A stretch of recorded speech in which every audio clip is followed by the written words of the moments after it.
শীত পড়ার আগে ভালো করে দুটো সোয়েটার তৈরি করে ফেলতে হবে। শুধু শুধু দোকান থেকে কিনতে যাব কেন?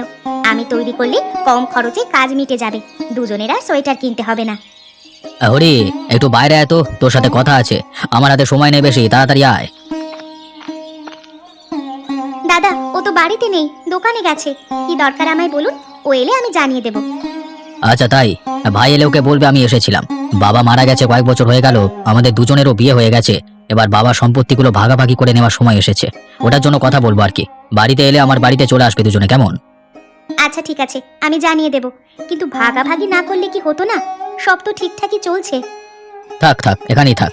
আমাদের ভাইদের ব্যাপারে তোমাদের ঢোকবার কোনো প্রয়োজন নেই, এসবের মধ্যে মাথা দেওয়ার কোনো দরকার নেই। যেটা বললাম, হরি এলে ওকে জানিয়ে দিও, কেমন? আচ্ছা আচ্ছা, আমি জানিয়ে দেব। ভিতরে আসুন না, কিছু খেয়ে যাবেন। না না, আমার হাতে অত সময় নেই, আমি এখন যাই। হরি এলে ওকে শুধু জানিয়ে দিও, তাহলেই হবে।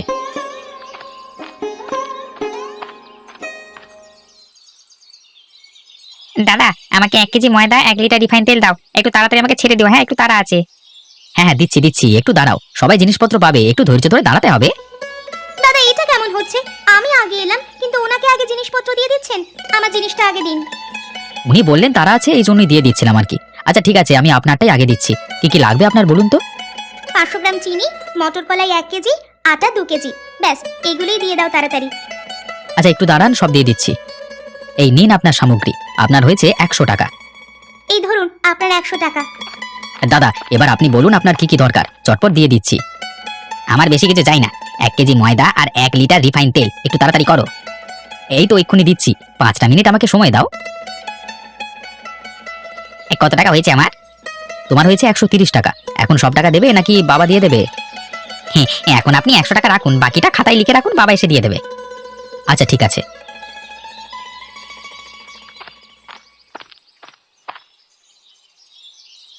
তোমায় যেমনটা বলেছিলাম সেরকম করে এসেছো তো? হ্যাঁ, হরিচাঁদ বাড়িতে ছিল না, ওর বউ কি বলে এসেছে, হরি এলে আমাদের বাড়িতে চলে আসবে, তারপর ভাগ বাটোয়ারাটা করে নেওয়া হবে।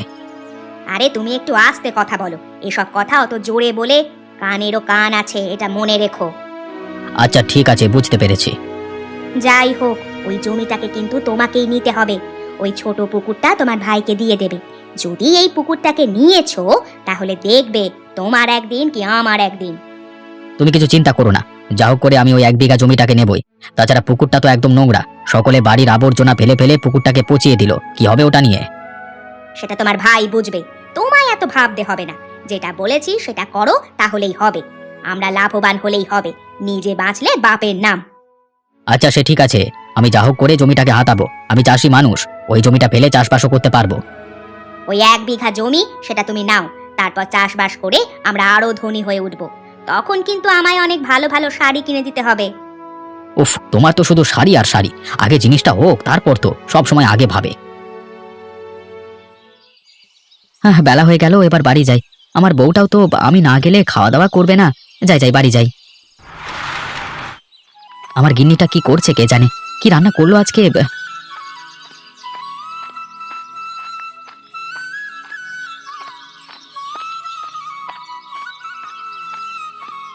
গিন্নি, ও গিন্নি, কোথায় গেলে? এই তো তুমি চলে এসেছো। দাঁড়াও, তোমার হাতে আমি পানি দিচ্ছি, হাত মুখ ধুয়ে ভিতরে আসো। তোমার দাদা এসেছিল বেলায়, অনেকগুলো কথা বলে গেছে, খুবই দরকারি। কি দরকারি কথা বলে গেছে, আমাকে বলো। তোমায় দেখা করতে বলেছে আজকেই। তোমাদের বাবার যে সম্পত্তি আছে সেগুলো ভাগ বাটোয়ারা করবে। আমি বলতে গেলাম, বললো আমাদের ভাইদের ব্যাপারে তোমরা কেউ নাক গলাবে না। হঠাৎ এরকম চিন্তা ভাবনা দাদার মাথায় এলো কেন? বেশ তো ভালোই ছিলাম। আমি এই কথাগুলোই বলতে গিয়েছিলাম, আমায় বাধা দিয়ে চলে গেল। শুধু বলল যেগুলো বললাম তোমায় যেন বলে দিই। আচ্ছা, আমি একবার দাদার সাথে দেখা করে নেব, কথাও বলে নেব, কি বলে দেখা যাক। দাদার মনে হঠাৎ এরকম আগ্রহ জাগার কারণটাও জানতে পারবো। যাই করো, ঝামেলা করো না দয়া করে। ভালোভাবে কথা বলে সবকিছু মিটিয়ে নেবে, ঠিক আছে? আরে গিন্নি, এসব নিয়ে তুমি একদম ভেবো না, কোনো ঝামেলার সৃষ্টি হবে না। আচ্ছা চলো এখন ঘুমাই, বিকেলে তুমি আর আমি যাবো একবার দাদার বাড়িতে। কই গো, ওঠো এবার, যেতে হবে তো দাদাদের বাড়িতে।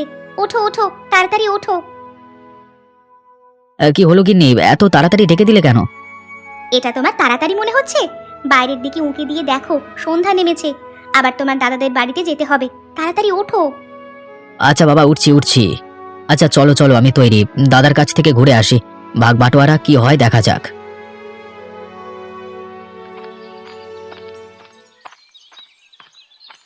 বলছি, যদি সেই রকম পরিস্থিতি হয় তাহলে ওখান থেকে চলে আসবো। শুধু শুধু ঝগড়া ঝামেলা বাড়িও না।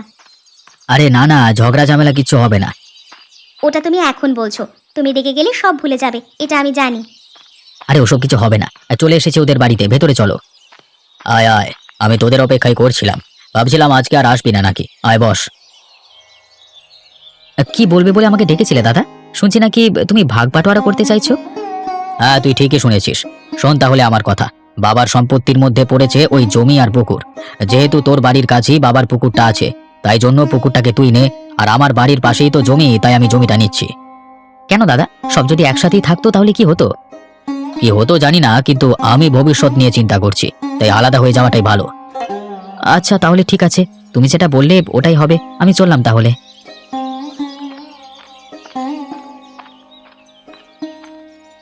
ব্যাস, তাহলে তুমি কাজটা করতে পেরেছো। বাহ, এবার আমরা এই 1 বিঘা জমিতে চাষবাস করব, অনেক ফসল ফলাবো। আর ওরা ওই পচা পুকুর নিয়ে কি করবে? এত ছোট পুকুর, ওতে যদি মাছ চাষও করে তাহলেও লোকসান ছাড়া কিচ্ছু হবে না। ওরা যা পারে করুক গে, তোমার আর আমার জানবার দরকার নেই, আমরা খুশি থাকলেই হবে। হ্যাঁ, তাহলে জমি তো পেয়ে গেছো। এবার চাষবাস করার পর ফসল উঠলে আমার কিন্তু 4টে শাড়ি চাই। আচ্ছা বাবা, হবে হবে, সব হবে। অত ভাবছো কেন তুমি? আমি তো আছি। আজকে আমি খুব আনন্দিত, 1 বিঘা জমি আমরা পেয়ে গেলাম। কিন্তু ভাবার বিষয় একটাই, তুমি যখন এটা বললে তোমার ভাই একটা প্রশ্নও করলো না। সেটা আমিও ভাবছি, কি ব্যাপার বুঝতে পারলাম না তো। ও সব ছাড়ো এখন, ও যেটা ভালো বুঝেছে সেটাই করেছে। ছেড়ে তো দেবই, কিন্তু ভাবার বিষয়, আমার ভাই জানে পুকুর নিলে লস, তাও মুখ বুজে নিয়ে নিল কেন? এই প্রশ্নটা আমার মনে সারা জীবন থাকবে। এখন ও সব ছাড়ো, আমি তোমার জন্য চা বানিয়ে নিয়ে আসছি, খেয়ে নিও। আচ্ছা আচ্ছা, যাও। আমার দাদাটা কত পরিবর্তন হয়ে গেল। আজকে কত সুন্দর সবকিছু একসাথে করতাম, যদিও বা বাবার সম্পত্তিটা একসাথে কাজ করতাম, সেটাও একেবারে আলাদা হয়ে গেল। কি আর করবে বলো, সম্পর্ক তুমি ঠিক রাখতে তো চেয়েছিলে, কিন্তু তোমার দাদাই সবকিছু আলাদা করতে চায়। সম্পর্কে তো দুটো দিকটাই মজবুত থাকতে হয়, একদিক মজবুত থাকলে আরেক দিক কমজোরি হলে সম্পর্ক থাকে না। কথাটা তুমি একদম ঠিকই বলেছ। আমার দাদা তো কই একবারও এসব কথা ভাবেনি। ওটাই তো তোমাকে বলছি, তুমি অত চিন্তা ভাবনা করো না এসব নিয়ে, ভালোভাবে নিজের ব্যবসাটা করো। সেসব যাই হোক, তার মাঝেও একটা জিনিস খুব ভালো হয়েছে। কি ভালো হয়েছে গো?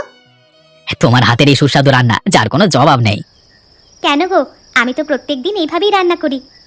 কিন্তু আজকের রান্নাটা অন্য দিনের থেকেও ভালো হয়েছে, তাই তোমায় বলছি।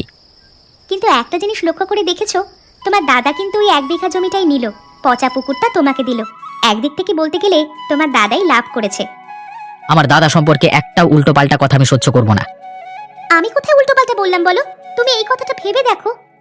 তোমার উপর চিৎকার করে কি হবে? তুমি তো ঠিকই বলেছো। যাকে ওসব বাদ দাও, ও যদি জমি নিয়ে সুখে থাকে তাহলে থাকতে দাও। হ্যাঁ, ছেড়ে দাও, ভগবানের কৃপায় দুবেলা দুমুঠো খেতে জুটলেই হবে।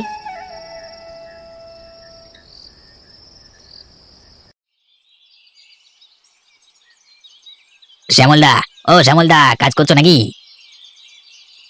রিতেশ, ডাকছিস নাকি? হ্যাঁ গো, অনেকক্ষণ থেকেই তো ডাকছি, তুমি শুনতে পাওনি নাকি? কাজ করছিলাম তো, তাই বুঝতে পারিনি। বল তারপর। কেমন আছো বলো, অনেকদিন পর তোমার সাথে দেখা। হ্যাঁ ভালোই আছি, কাজ করছি, খাওয়া দাওয়া করছি, ভালোই আছি। হরিচাঁদের কি খবর গো, সে কেমন আছে? ও কেমন আছে ওকেই জিজ্ঞাসা করিস, আমি বলতে পারবো না, আমি শুধু আমার খবরই জানি। আচ্ছা আচ্ছা, আমি ওকেই জিজ্ঞাসা করে নেব। তুই এখন আয়, হ্যাঁ আমার অনেক কাজ পড়ে আছে, তোর সাথে দাঁড়িয়ে গল্প করবার মতো সময় আমার নেই। আচ্ছা আমি আসছি, তুমি কাজ করো তাহলে। হ্যাঁ, এটা কিরকম ধরনের ব্যবহার হলো? কতদিন পর দেখা হলো, দাঁড়িয়ে একটু কথা বলছি, তা বলে আমায় এইভাবে চলে যেতে বললো? আমি তো ভালোভাবেই কথা বলছিলাম, কথা বলবে না তো বই গেছে। কতদিন হয়ে গেল, আমাদের আর উন্নতি হলো না। এই সেই মাটির ঘর, টালির চাল, কোথায় একটা পাকা বাড়ি করবে, একটা বড় ছাদ হবে, শীতের রোদে আমি বসে থাকবো, সেসবের কোনো মুরদ নেই। মাটির বাড়ি, মাটির মেঝে, প্রমাণ হলেও জানতাম এই দিকটা উঁচু, ওই দিকটা নিচু। ওরে মারে বাবা রে, কোমরটা মনে হয় গেল ভেঙে। কি লাগলো রে বাবা, কতবার বলি মেজেটাকে অন্তত সমান করে রেখো। আমার কথা কানে দিলে হয়।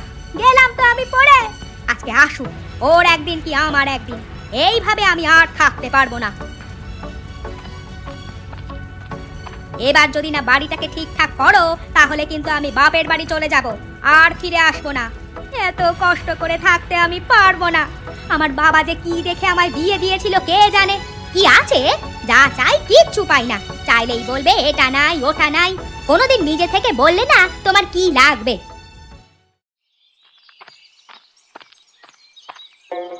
আরে রিতেশ, কতদিন পর তোর সাথে দেখা, আজ খুব আনন্দিত আমি। আরে অত চেপে ধরিস না, একই রোগা মানুষ, আমাকে আর খুঁজেই পাওয়া যাবে না রে, পটাং করে ভেঙে যাবো। হ্যাঁ, তোর এই মজা করা স্বভাবটা আর গেল না, আগেও যেমন ছিলিস এখনো তেমন আছিস। বন্ধুদের সাথেই তো মন খুলে কথা বলা যায়, হাসি মজা ঠাট্টা সব কিছু করা যায়। বল ভাই, কেমন আছিস বল। আমি তো ভালোই আছি, তুই বল কেমন আছিস। আমি ভালোই আছি রে। রাস্তায় আসবার সময় তো দাদার সাথে দেখা হলো, ব্যবহারটা ঠিক করলো না। আয় আয়, দোকানের ভেতরে এসে বস, তারপর কথা বলছি। হ্যাঁ, আমার আর দাদার সঙ্গে সম্পর্ক নাই রে, ওই জন্যই মনে হয় তোর সাথে খারাপ ব্যবহার করেছে। দাদার হয়ে আমি তোর কাছে ক্ষমা চাইছি। আরে তুই ক্ষমা চাইবি কেন? একদম ক্ষমা চাইবি না আমার কাছে, মেরে মাথা ফাটিয়ে দেবো। আচ্ছা, তুই রাজমিস্ত্রির কাজ করিস তো, আমাকে একটা সাহায্য করতে পারবি? কি সাহায্য করতে হবে তুমি শুধু বলো। দাদা বাবার সম্পত্তির ভাগ বাটোয়ারার সময় নিজে আগে বিঘা জমি নিয়ে আমায় ওই পচা পুকুরটা দিয়েছে, ওখানে কি করা যায় বলতো? আমি তো এইভাবে কিছু বলতে পারবো না, একবার পুকুরটাকে দেখলে তাহলে তোকে ভালোভাবে বলতে পারতাম। তাহলে চল, তুই এখন আমার বাড়ির পাশেই সেই পুকুর, একবারে আমার বাড়িতে খাওয়া দাওয়া করে তারপর যাবি। আচ্ছা চল, গিয়ে দেখে আসি, তারপর খাবো কবজি ডুবিয়ে।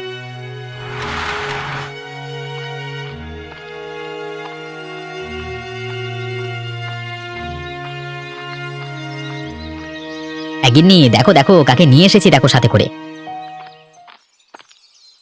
আরে রিতেশ দাদা, অনেকদিন পর আমাদের বাড়িতে। আসো আসো, ভিতরে এসো। খাবার খেয়ে তবে যাবে, তার আগে আমি ছাড়ছি না। বৌদি, খেয়ে যাবো ঠিক আছে, কিন্তু এখন ভেতরে যাবো না। এই তোমাদের এই পচা পুকুরটা দেখে আসি কি অবস্থা, কিছু কাজে লাগাতে হবে তো। আচ্ছা, তাহলে তুমি রিতেশ দাদাকে নিয়ে যাও, গিয়ে দেখিয়ে নিয়ে এসো। হ্যাঁ ভাই চল, কাজটাকে করে নি, চল। খাওয়া দাওয়া তো লেগেই থাকে, আমাকে নিয়ে চল সাথে, দেখি, চল চল চল চল চল না।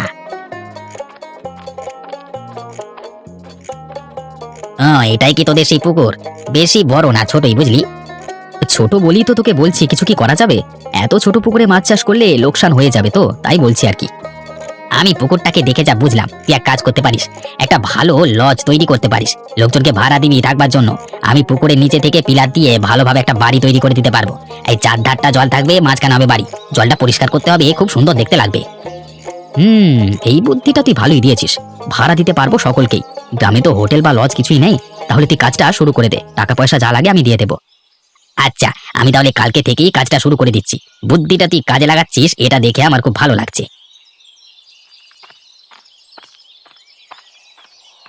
আরে গিন্নি, তোমার কি হলো? পায়ে জল দিচ্ছ কেন? দূর। তুমি কোন মুখে আমায় জিজ্ঞাসা করছো আমার কি হয়েছে? তোমায় আমি কবে থেকে বলছি বলো তো, বাড়িটাকে ঠিক করতে? শুনবে নাকি আমার কথা? আরে গিন্নি, কি হয়েছে সেটা না বলে জানবো কি করে? তোমার ওই মাটির মেঝেতে হোঁচট খেয়ে আমি পড়ে গেছি, প্রচন্ড ব্যথা করছে আমার। আমি তোমাকে কবে থেকে বলছি পাকা বাড়ি তৈরি করো তৈরি করো, কিচ্ছু একটা মুরদ নেই। কি দেখে যে আমার বাবা আমাকে বিয়ে দিয়েছিল কে জানে। আরে তুমি দেখে চলনি বলে পড়ে গেছো, তা বলে কি পাকা বাড়ি করতে হবে নাকি? পাকা বাড়ি করতে কত খরচ তোমার কি কোনো ধারণা আছে? সেসব আমি জানি না, আমি যখন বলেছি তখন করে দিতে হবে। আমি আর এই মাটির বাড়িতে থাকতে পারবো না, রোজের সেই কাদা হবে, এই হবে সেই হবে। আমি পাকা বাড়ি তৈরি করতে পারবো না, তাতে তুমি যা করবার করে নিও। যা ইচ্ছে তাই পেয়ে গেছো নাকি আমাকে? হ্যাঁ, থেকে থেকে তোমার বায়না বাড়তেই থাকছে। তাহলে আমি আমার বাপের বাড়িতে চলে যাচ্ছি, ওখানেই আমি ভালো ছিলাম। উল্টো পাল্টা ছেলের সাথে বিয়ে করে আমার জীবনটাকে নষ্ট করে দিল। বাপের বাড়ি গেলে চলে যাও, পাকা বাড়ি আমি তৈরি করতে পারবো না। অনেক নাকাপোনা সহ্য করেছি তোমার, আর না, আমি আর সহ্য করবো না। রিতেশ দাদাকে অসংখ্য ধন্যবাদ, আজকে ওনার বলার জন্যই তুমি এই লজটাকে তৈরি করেছিলে, তাই আজকে আমাদের এত উন্নতি। এই লজটাকে দেখো কত সুন্দরভাবে তৈরি করেছে, চারপাশে জলে জলময় এবং মাঝখানে লজ। আমার বন্ধুটার গুণ আছে বলতে হবে, এই পচা পুকুরেও ঘর বাড়ি তৈরি করে দিল। হ্যাঁ, আজকে আমরা খুবই আনন্দিত, খুব সুখে আছি আমরা। প্রথমে ভেবেছিলাম কি করব আমরা এই পচা পুকুর নিয়ে। এই পচা পুকুরে ও যে কায়দা করে টাকা রোজগার করা যায় সেটা বলে দিল আমার বন্ধু রিতেশ। তোমার দাদার কি অবস্থা, কোনো খবর আছে? নিশ্চয়ই ভালোই থাকবে। আশেপাশে লোকের মুখে শুনলাম দাদার নাকি বৌদির সাথে রোজের ঝামেলা ঝামেলা করে নাকি বাপের বাড়ি চলে গেছে বৌদি। এটা হচ্ছে ওপরওয়ালার শাস্তি, কাউকে ঠকালে নিজেকেও ঠকতেই হয়। পৃথিবী গোল, সময় সবারই আসে। খারাপ সময় তাই কাউকে অপমান করা উচিত না। হ্যাঁ, যতই হোক ওটা আমার দাদা, আমার সাথে যতই খারাপ ব্যবহার করুক, এই খারাপ সময় আমি আমার দাদার পাশে দাঁড়াবো। হ্যাঁ একদম, দাদা তোমার সাথে খারাপ ব্যবহার করেছে বলে তোমাকেও যে করতে হবে এমনটা নয়। তাহলে ওদের আর আমাদের মধ্যে পার্থক্য কি রইল? যাও গিয়ে পাশে দাঁড়াও। কিন্তু একটা কথা প্রমাণ হয়ে গেল, কাউকে ঠকিয়ে বা জোচ্চুরি করে ভালো থাকা যায় না। কোনো না কোনো ভাবে সে শাস্তি পাবেই পাবে।